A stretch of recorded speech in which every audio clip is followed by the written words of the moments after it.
வணக்கம். இன்னைக்கு நான் வாங்கோலியில் இத்தாலியன் ரகு சோஸ் செய்ய போகிறேன். வாங்க இப்போ எப்படி செஞ்சேன்னு பார்க்கலாம். இத்தாலியன் ரகு சோஸுக்கு 2 சேலரி துண்டு எடுத்து வச்சுருக்கேன், இந்த மாதிரி. அப்புறம் 2 கேரட் தோல் சீவி க்ளீன் பண்ணி வச்சுருக்கேன்.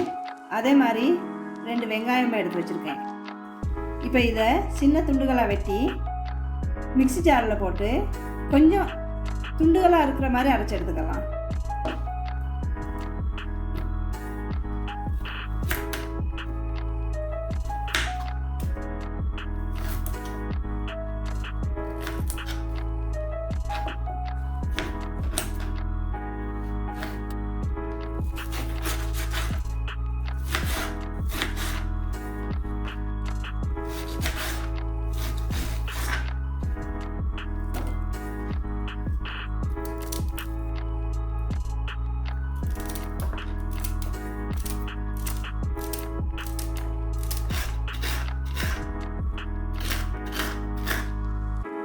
இதில் நார் இருக்குது, இந்த நார்களெல்லாம் எடுத்து வீசிடலாம்.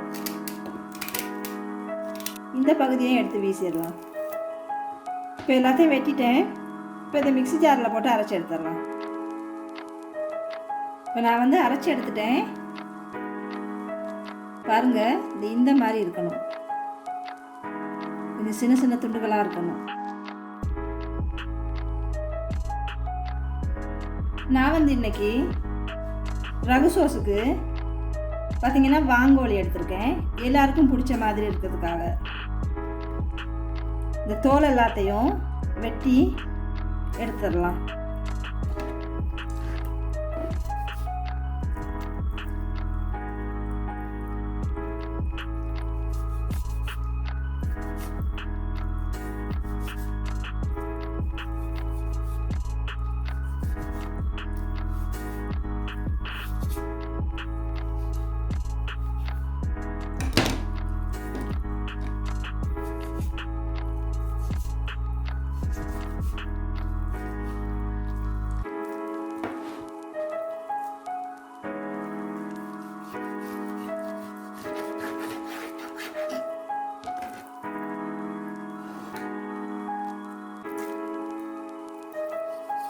ஒரு முள் ஒன்று இருக்கு, அதுலேருந்து இந்த இறைச்சி துண்டெல்லாம் வெட்டி எடுத்துடலாம்.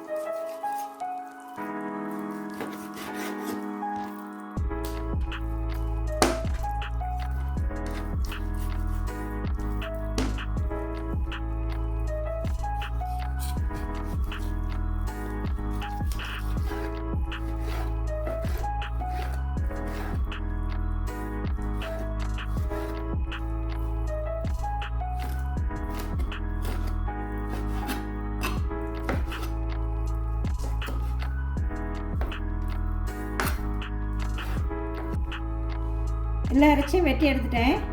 இப்போ இதையும் மிக்ஸி கிரைண்டரில் போட்டு அரைச்சி எடுத்துடலாம்.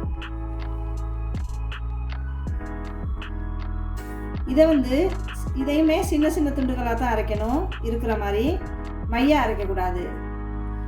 இப்போ அரைச்சிட்டு நான் காட்டுறேன். பாருங்கள், நான் அரைச்சி எடுத்துட்டேன். இந்த மாதிரி இருக்குது. இப்போ ரகு சோஸ் செய்ய ஸ்டார்ட் பண்ணலாம்.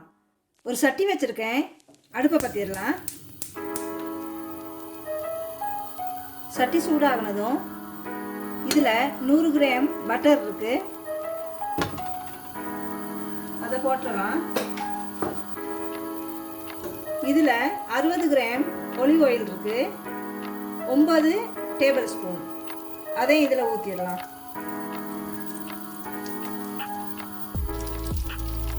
இப்போ பட்டரும் ஒலிவ் ஆயிலும் சேர்ந்து நல்லா கொதிக்கட்டும். இப்போ நல்லா கொதிச்சிருச்சு. அரைச்சி வச்ச இந்த கலவையை அதில் கொட்டிடலாம். அடுப்பை நல்லா கூட்டி வச்சிடலாம்.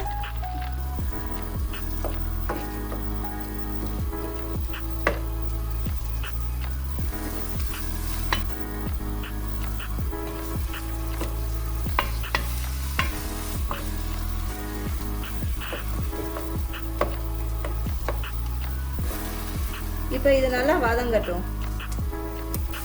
இப்போ 5 நிமிஷம் ஆச்சு. நல்லா கிண்டி விட்டுறலாம். ரொம்ப கவனமாக இருக்கணும், என்னென்னா இது தீஞ்சிடாமல் பக்கத்தில் இருந்து இது கிண்டி விட்டுக்கிட்டு பார்த்துக்கிட்டே இருக்கணும். இப்போ பாருங்கள், அந்த வெங்காயம், செலரி, கேரட்டில் உள்ள தண்ணியெல்லாம் வற்றிக்கிட்டு வருது. இது நல்லா வதங்கட்டும். வதங்கி நல்லா பொரிஞ்ச மாதிரி வர்றப்ப நம்ம வந்து வாங்கோலி அரைச்சி வச்சதை போடலாம். இப்போ 10 நிமிஷம் ஆயிடுச்சு. இது நல்லா வதங்கிடுச்சு, வாசமும் வந்துடுச்சு.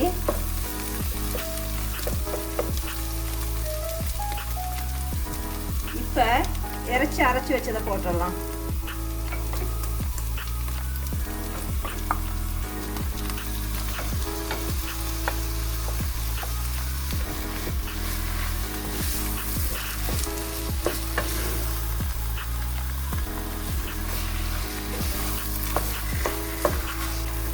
நல்லா கிண்டி விட்டுடலாம். இப்போ இறைச்சும் சேர்ந்து வேகட்டும். இதோட நல்லா வதங்கட்டும்.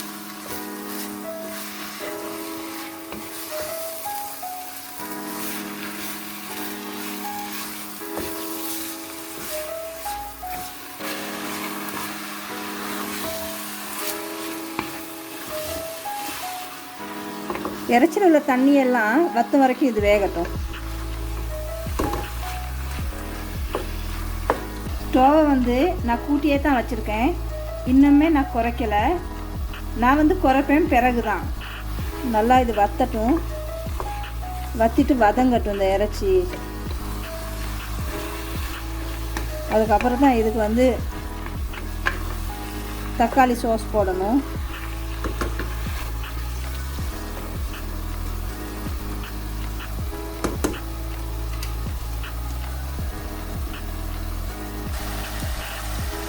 பாருங்கள், இப்போ இறைச்சியில் உள்ள தண்ணி எல்லாம் கிட்டத்தட்ட வத்திருச்சு.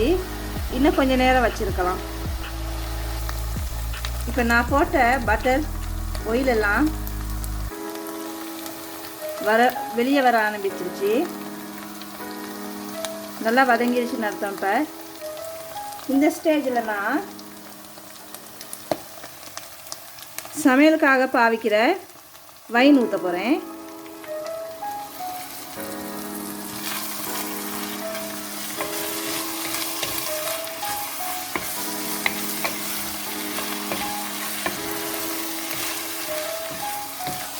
ஒரு கிலோ இறைச்சிக்கு 150 ml போதும் வைன்.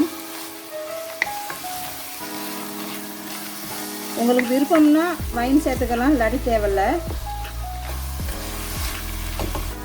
இப்போ ஊற்றின வைனெல்லாம் வத்திருச்சு. இந்த ஸ்டேஜில் நான் வந்து 700 கிராம் ராவ் தக்காளி சாஸ் ஊற்றுறேன்.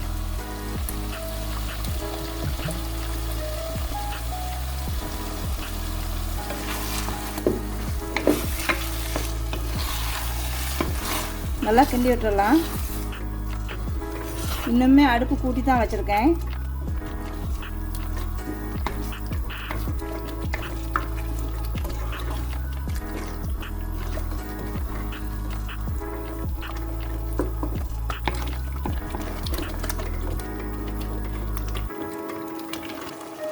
இப்போ மிளகு பொடி சேர்த்துக்கிறேன்.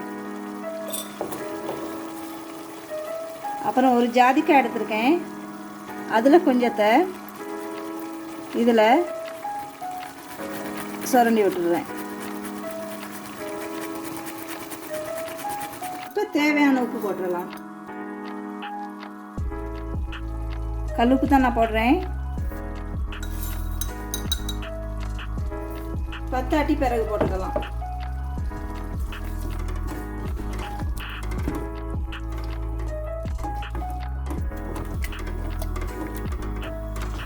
இது கொஞ்சம் கொதிக்கட்டும். அதுக்கப்புறம் இதுக்கு பால் ஊற்றிடலாம்.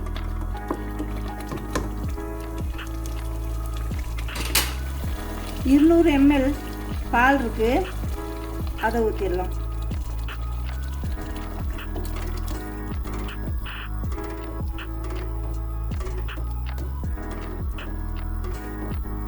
கொஞ்சம் கொதிக்கட்டும். அதுக்கப்புறம் ஸ்டோவை குறைச்சிட்டு மூடி வச்சு இதை ஒரு 40 நிமிஷம் வேக வச்சிடலாம். இது வாங்கோலி இறைச்சினால 40 நிமிஷம் வைக்கலாம். மற்றபடி வேறு எதுவும் இறைச்சி நீங்கள் பாவிச்சு ரகு செஞ்சீங்கன்னா அதை 2 ஹவர் இல்லாட்டி 3 ஹவர் வேக வைக்கணும். வாங்கோலி இறைச்சி கொஞ்சம் சொஃப்டானதுனால மொதக்குட்டி எடுத்துடுறது. இதுக்கு அந்தளவு டைம் இருக்காது. 40 நிமிஷத்தில் இந்த ரகு ரெடி ஆகிரும். பாருங்கள், ரொம்பவே சூப்பராக வந்துருக்கு. இது நல்லா வெந்ததுக்கப்புறம் இதில் எண்ணெய் படியும் மேலே, அப்போ தான் இது ரெடி ஆகிடுச்சுன்னு அர்த்தம். இப்போ இதை நான் சின்ன அடுப்புக்கு மாற்றிட்டு குறைச்சி வச்சிட போகிறேன். பிறகு பார்க்கலாம். 10-15 நிமிஷத்துக்கு அப்புறம் இதை கிண்டி விட்டுடலாம். இப்போ இது வேகட்டும் நல்லா. இப்போ 15 நிமிஷம் ஆயிடுச்சு. நல்லா கிண்டிடலாம்.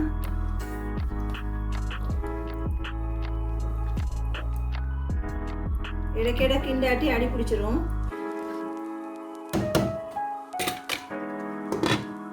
திரும்ப மூடி வச்சிடலாம். இப்போ 30 நிமிஷம் ஆகிடுச்சு. நல்லா கிண்டி விட்டுடலாம்.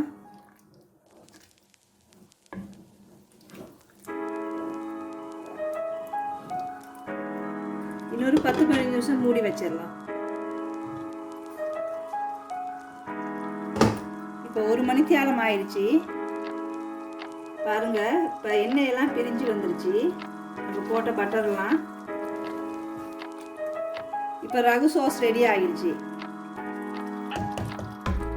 இப்போ ஸ்டவ் ஆஃப் பண்ணிடலாம்.